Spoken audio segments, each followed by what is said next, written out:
കരുവന്നൂർ കള്ളപ്പണ കേസിൽ K Radhakrishnan എംപിയെ ED ഇന്ന് ചോദ്യം ചെയ്യും. നേരത്തെ ലഭിച്ച 2 സമൻസുകളിലും കെ രാധാകൃഷ്ണൻ ഹാജരായിരുന്നില്ല. കള്ളപ്പണത്തിന്റെ പങ്ക് സംഭാവനയായി CPM കൈപ്പറ്റിയെന്ന് കണ്ടെത്തലിലാണ് ചോദ്യം ചെയ്യൽ. CPM തൃശൂർ ജില്ലാ മുൻ സെക്രട്ടറിയായിരുന്നു കെ രാധാകൃഷ്ണൻ. ക്രമക്കേട് നടന്ന കാലഘട്ടത്തിലെ മറ്റ് ജില്ലാ സെക്രട്ടറിമാരെയും ഇഡി ചോദ്യം ചെയ്തിരുന്നു. കരുവന്നൂർ കള്ളപ്പണക്കേസിൽ ബാങ്കിലെ പാർട്ടി അക്കൗണ്ടുകളിലെ ഇടപാടുകളിൽ CPM ജില്ലാ കമ്മിറ്റിയുടെ ഇടപെടലുകൾ ഉണ്ടായിട്ടുണ്ടെന്നാണ് ഇഡിയുടെ കണ്ടെത്തൽ. കരുവന്നൂർ ബാങ്കിൽ CPMന് 5 അക്കൗണ്ടുകൾ ഉണ്ടായിരുന്നു. ഇതിൽ കെട്ടിട നിർമ്മാണ ഫണ്ടുകൾക്കായി 5ാമത്തെ അക്കൗണ്ട് തുറന്നത് കെ രാധാകൃഷ്ണൻ തൃശൂർ ജില്ലാ സെക്രട്ടറി ആയിരുന്ന കാലത്താണ്. 2016-2018 കാലത്തായിരുന്നു ജില്ലാ സെക്രട്ടറി സ്ഥാനം വഹിച്ചിരുന്നത്. മുൻ ജില്ലാ സെക്രട്ടറിയും മുൻ മന്ത്രിയുമായ AC മൊയ്തീനെയും ജില്ലാ സെക്രട്ടറിയായിരിക്കെ MM വർഗീസിനെയും ഇഡി ചോദ്യം ചെയ്തിരുന്നു.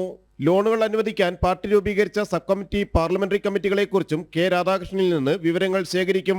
സഹകരണ ബാങ്ക് ചട്ടങ്ങൾക്ക് വിരുദ്ധമായി പാർട്ടി താൽപര്യങ്ങൾക്കനുസരിച്ച് വ്യക്തികൾക്ക് വായ്പകൾ അനുവദിക്കാനായിരുന്നു കമ്മിറ്റികൾ. നേരത്തെ 2 തവണ ലഭിച്ച സമൻസുകളിൽ കെ രാധാകൃഷ്ണൻ ഹാജരായിരുന്നില്ല. പാർലമെന്റ് സമ്മേളനവും പാർട്ടി കോൺഗ്രസും ചൂണ്ടിക്കാട്ടി കൂടുതൽ സമയം തേടുകയായിരുന്നു. ജനം, കൊച്ചി.